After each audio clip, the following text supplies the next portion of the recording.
নমস্কার বন্ধুরা, আজ আমরা আবারও চলে এসেছি নতুন একটা ভিডিও নিয়ে, নতুন কিছু শেখার জন্য। তো আগের ভিডিও থেকে আমরা কি জানলাম বা কি শিখলাম, যে মকর লগ্নের কোন গ্রহগুলো শুভ এবং কোন গ্রহগুলো অশুভ এবং সমগ্রহ। তো আজকে আমরা কোন লগ্নের সম্পর্কে জানবো? কুম্ভ লগ্নের সম্পর্কে। কুম্ভর ঘরে লং লেখা আছে দেখুন, তাই কুম্ভ লগ্ন হয়ে গেল এটা। এই কুম্ভ লগ্ন থেকে আজকে আমরা আলোচনা করব যে কুম্ভ লগ্নের কোন গ্রহগুলো শুভ এবং কোন গ্রহগুলো অশুভ গ্রহ। তো কুম্ভের ঘরে দেখুন 1 লেখা আছে, তারপরে 2, এইভাবে ঘুরে শুরু হবে বিষয়টা। তো চলুন শুরু করা যাক ভিডিওটি। তাহলে কুম্ভ লগ্নের লগ্নাধিপতিকে শনি গ্রহ। মকর লগ্নে আমরা কি দেখেছিলাম, যে লগ্নাধিপতিকে শনি গ্রহ। আবার কুম্ভ লগ্নেও কি লগ্নাধিপতি শনি গ্রহ। তাই শনি গ্রহ কোন কোন ঘর নিয়েছে? লগ্ন এবং দ্বাদশ ঘরের মালিক হয়েছে। লগ্ন থেকে আমরা কি বিচার করি? লগ্ন থেকে আমরা বিচার করি জাতক বা জাতিকার আকৃতি, মুখ, মাথা, মানে ব্রেন, তার চিন্তাভাবনা, স্বাস্থ্য, এগুলো কিন্তু বিচার করি। তার মানে সেটা খুবই ভালো একটা ঘর। এবং দ্বাদশ ঘরটা কি? দ্বাদশ ঘরটা হচ্ছে ব্যয়, ক্ষতি, জেল যাত্রা, বিচ্ছেদ, এইসবগুলো কিন্তু দ্বাদশ ঘরটা থেকে আমরা বিচার করি। কিন্তু যেহেতু লগ্নের সে অধিপতি শনি গ্রহ, লগ্ন অর্থাৎ প্রথম ঘর অর্থাৎ মানে কি ত্রিকোণ ঘর হওয়ার কারণে শনি কিন্তু এই লগ্নে খুবই শুভ গ্রহ। একটা কথা আরেকবার বলে রাখি, যে ত্রিকোণ ঘরের যে গ্রহ অবস্থান করবে, তার দ্বিতীয় রাশিটা অর্থাৎ সে তার 2 নম্বর ঘরটা যদি তার ষষ্ঠ বা অষ্টম বা দ্বাদশ ঘর খারাপ ঘরও হয়ে থাকে না কেন, তবু কিন্তু সেই গ্রহটা কী হবে? শুভ গ্রহ হবে। কারণ সে ত্রিকোণ ঘর একটা পেয়েছে, সেই কারণে। বোঝা গেল? ত্রিকোণ ঘর মানে কি খুবই শুভ একটা ঘর।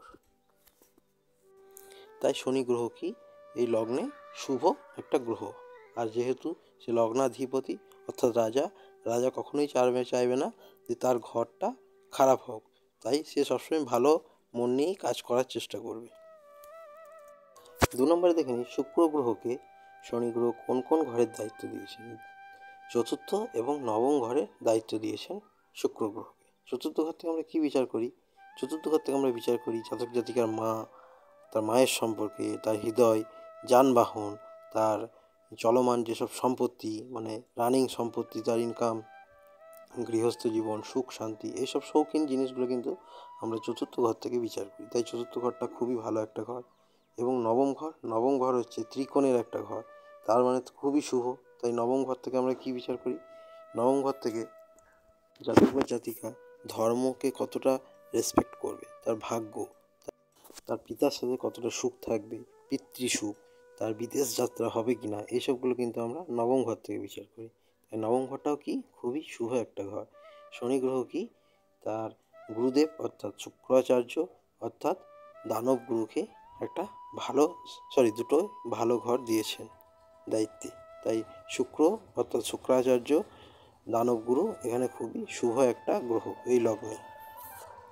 3 নম্বরে দেখুন, বুধ গ্রহকে শনি গ্রহ কোন কোন ঘরের দায়িত্ব দিয়েছেন? পঞ্চম এবং অষ্টম ঘরের দায়িত্ব দিয়েছেন।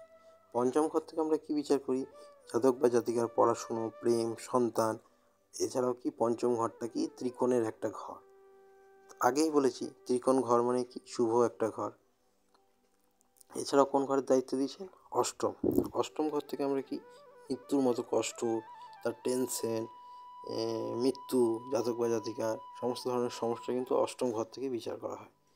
কিন্তু অষ্টম ঘরটা খারাপ হলেও কি, আগের ভিডিওগুলোতে আমি বলেছি বা এই ভিডিওর আগেও বলেছি, দেখবেন যে ত্রিকোণ ঘর পাওয়ার জন্য কি এই লগ্নে বুধ গ্রহ কিন্তু খুবই শুভ। কিন্তু দেখতে হবে যে যখন লগ্নে বিচার করা হবে, তখন যদি বুধ গ্রহ 0 ডিগ্রি, এছাড়াও যদি নিচস্থ হয়ে লগ্ন ছকে অবস্থান করে, তখন কিন্তু শুভ ফলটা থাকবে না। তাই লগ্ন বিচার করার আগে কিন্তু গ্রহদের প্লেসমেন্টটা অবশ্যই দেখতে হবে, যে এখন শুভ বলছি বলে তখনই যে শুভই ফল দেবে লগ্ন বিচারের ক্ষেত্রে, তা কিন্তু নয়। তার প্লেসটা দেখতে হবে যে সে কোন জায়গায় বসে আছে। বোঝা গেল? তো এই লগ্নে বুধ গ্রহ কি শুভ গ্রহ। এরপর আমরা দেখে নেব সম গ্রহ। সম গ্রহকে মঙ্গল গ্রহকে দেখুন সম গ্রহের উপাধি দিয়েছে বা সম গ্রহ করেছে শনি গ্রহ। কেন? কারণ কি মঙ্গল গ্রহকে তৃতীয় এবং দশম ঘরের দায়িত্ব দিয়েছে। তৃতীয় ঘর থেকে আমরা কি বিচার করি? তৃতীয় ঘর থেকে অতিরিক্ত পরিশ্রম, সাহস, ভাই বোনের মধ্যে ঝগড়া, কাজ করার ক্ষমতা, এসবগুলো কিন্তু তৃতীয় ঘর থেকে বিচার করি। আর দশম ঘর থেকে কী বিচার করি? আমি জাতক বা জাতিকার প্রতিষ্ঠা, সে কেমন প্রতিষ্ঠা হবে, তার কর্মভাব, তার চাকরি, ব্যবসা, এগুলো কিন্তু আমরা কি দশম ঘর থেকে বিচার করি। এই দশম ঘরটা কি খুবই একটা ভালো ঘর। দশম ঘরের বর্ণনা তো আগেই বলেছি যে ঘর যদি ভালো হয়, মানে অর্থাৎ ভাব, যে কোনো গ্রহ হয়তো যে ঘরটা পেয়েছে, যে ঘরগুলো পেয়েছে, সেই ঘরটা যদি খুবই শুভ ঘর হয়, অর্থাৎ ভালো ভালো জিনিস ওখান থেকে বিচার করা হয়, কিন্তু যদি লগ্নের অধিপতির সাথে যদি তার শত্রুতা থাকে, তাহলে সেই ক্ষেত্রে কী হবে? সেই লগ্নে সেই গ্রহটা সম গ্রহ বা অ্যাভারেজ প্ল্যানেট হয়ে যাবে। বোঝা গেল? তাই মঙ্গল কি এই লগ্নে অর্থাৎ কুম্ভ লগ্নে সম বা অ্যাভারেজ প্ল্যানেট। এরপর দেখে নাও মারক গ্রহ। শনি গ্রহ দেখুন চন্দ্র গ্রহকে কোন কোন ঘরের দায়িত্ব দিয়েছে?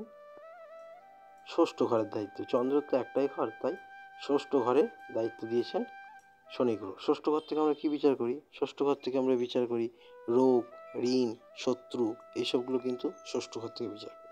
এই ষষ্ঠ ঘরটা কি খুবই খারাপ একটা ঘর। আর একটাও কি কারণ, শনি কি সবসময় অন্ধকার আর চন্দ্র কি আলো। এই যে শত্রুতা রয়েছে শনি আর চন্দ্রের মধ্যে, তাই শত্রুতা হওয়ার জন্য কিন্তু চন্দ্র এই কুম্ভ লগ্নে মারক গ্রহ, অর্থাৎ অশুভ একটা গ্রহ। বোঝা গেল? এরপর আমরা চলে আসবো সূর্য গ্রহ। সূর্য গ্রহকে দেখুন সপ্তম ঘরের দায়িত্ব দিয়েছে। সপ্তম ঘরটা ভালো একটা ঘর। কারণ কি? কারণ সপ্তম ঘর থেকে দাম্পত্য জীবন, বিবাহ, এসবগুলো বিচার করা হয়, জীবন সঙ্গী। কিন্তু এখানে অষ্টম থেকে অষ্টম সূত্র অনুযায়ী এখানে কিন্তু সূর্য কি হবে? মারক গ্রহ বা অশুভ গ্রহ। এছাড়াও সূর্যের সাথে শনির কিন্তু খুব একটা ভালো সম্পর্ক নেই। শত্রুতা হওয়ার কারণে সূর্য এই লগ্নে অশুভ একটা গ্রহ। এরপর দেখে নিন দেবগুরু অর্থাৎ বৃহস্পতিকে কোন কোন ঘরের দায়িত্ব দিয়েছেন। দেবগুরুকে দেখুন দ্বিতীয় এবং একাদশ ঘরের দায়িত্ব দিয়েছেন। দ্বিতীয় ঘর থেকে আমরা কি বিচার করি? দ্বিতীয় ঘর থেকে আমরা জাতক বা জাতিকার ধন সম্পত্তি, কুটুম, মুখের ভাষা কেমন হবে, জমানো ধন সম্পত্তি, এইসবগুলো কিন্তু বিচার করি। আর একাদশ ঘর থেকে কী বিচার করি?